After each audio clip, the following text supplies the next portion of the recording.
Willst wissen, wie man eine E-Mail richtig schreibt? Im Video zeigen wir dir Schritt für Schritt, wie es geht. Los geht's!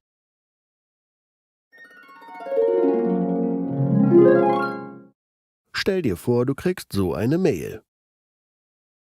Wahrscheinlich hast du jetzt nicht wirklich verstanden, was die Person will, oder? Immerhin hat sie sich kurz gehalten und sich bei den Informationen aufs Wesentliche beschränkt. Trotzdem brauchst du als Empfänger viel Zeit, um zu verstehen, worum es in der Nachricht geht. Denn der Verfasser hat viele unverständliche Abkürzungen benutzt und nicht auf Grammatik und Rechtschreibung geachtet. Von den Förmlichkeiten mal ganz zu schweigen. So eine Mail will echt keiner lesen. Damit du weißt, wie es richtig geht, zeigen wir dir jetzt Schritt für Schritt, was es beim Schreiben einer E-Mail zu beachten gibt. Vor allem bei geschäftlichen E-Mails oder bei Bewerbungen muss nicht nur die Empfängeradresse stimmen. Deine eigene E-Mail-Adresse sollte seriös sein und deinen eigenen Vor- und Nachnamen enthalten. E-Mail-Adressen wie zum Beispiel einhorn74@domain.de wirken nämlich nicht besonders professionell. Achte auch darauf, dass du in der Kommunikation mit einer Person immer die gleiche E-Mail-Anschrift verwendest. Im Betreff bringst du den Anlass deiner E-Mail genau auf den Punkt. So erkennt der Empfänger auf einen Blick, worum es inhaltlich in deiner Nachricht geht. Du fasst also den Inhalt deiner E-Mail in wenigen Worten zusammen.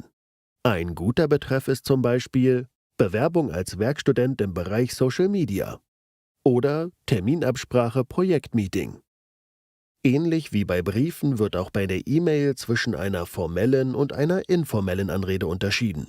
In geschäftlichen Mails verwendest du eine formelle Anrede wie »Sehr geehrte Damen und Herren«, in privaten Mails eine persönliche Anrede. Eine positive Einleitung sorgt für gute Laune beim Empfänger. Am besten eignen sich dafür persönliche und individuelle Fragen oder Kommentare. Frag ihn oder sie doch zum Beispiel nach dem Urlaub oder der überstandenen Krankheit. Du kannst die Einleitung aber auch nutzen, um zum Thema hinzuführen, um dich selbst vorzustellen oder ein vorangegangenes Gespräch aufzugreifen. Der Hauptteil ist der wichtigste Teil deiner E-Mail. Hier versuchst du, deine Inhalte einfach und kompakt zu vermitteln.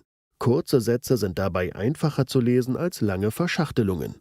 Wichtige Daten und Fakten kannst du durch Fettungen oder Kursivschreiben hervorheben. Mit Absätzen kannst du deinen Text strukturieren. Listen, zum Beispiel bei Daten und Fakten, helfen außerdem, wichtige Informationen schnell zu erkennen. Verwende einfache Wörter, die jeder benutzt. So kannst du dir sicher sein, dass der Empfänger deine Nachricht versteht. Bei Experten kannst du natürlich auch Fachwörter nutzen. Und noch ein Hinweis: Stay positive.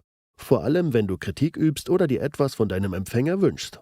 Mit positiven Formulierungen wird er dir viel eher entgegenkommen. Der Schlusssatz rundet deine E-Mail ab. Achte darauf, dass der Schluss freundlich ist. Auch wenn du dich in deiner E-Mail über etwas beschwerst, sollte dein letzter Satz versöhnlich und höflich sein.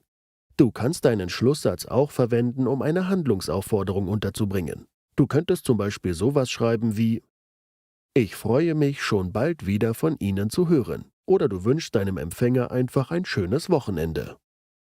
Die Grußformel am Schluss der E-Mail ist mindestens genauso wichtig wie die Begrüßung am Anfang. Bleib auch hier freundlich und höflich. Die sicherste Variante ist hier mit freundlichen Grüßen. Es ist aber auch die langweiligste Option. Wenn du einen positiven Eindruck hinterlassen willst, versuche deine Grußformel persönlicher zu gestalten. Wie wäre es, wenn du zum Beispiel einen guten Start in die Woche wünschst? Als letztes kommt deine Signatur, also dein Name.